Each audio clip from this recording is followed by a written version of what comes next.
Wisconsin Republican Senator Ron Johnson on the hot seat tonight after admitting that President Trump blocked him from telling Ukraine that U.S. military aid was on the way. Ben Jordan looks at what impact Johnson's conversation with the president could have on impeachment. Ben?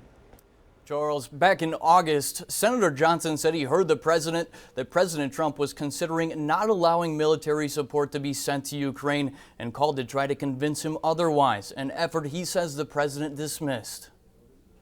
Earlier today, during a constituent stop in Manitowoc, Senator Johnson defended President Trump's request for Ukraine to investigate his 2020 political opponent, Joe Biden.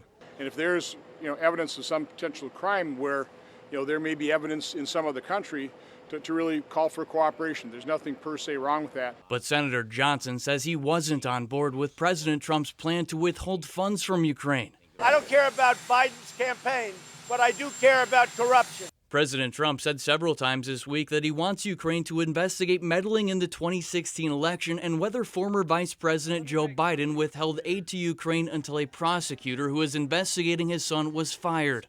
Meet the Press host Chuck Todd believes Johnson's admission of that phone call with the president gives House Democrats further evidence for their impeachment inquiry. This isn't circumstantial evidence. This is basically filling in the blanks. This is the TikTok. This is the Nixon tapes. Senator Johnson serves on the Foreign Affairs Committee and even traveled to Ukraine last month.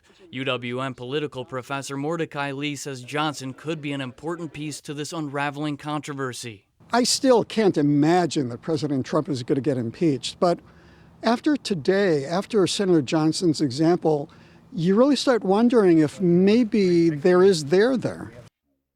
President Trump ultimately allowed for U.S. military aid to be sent to Ukraine. He denies withholding the funds for the country to investigate the Bidens. Charles?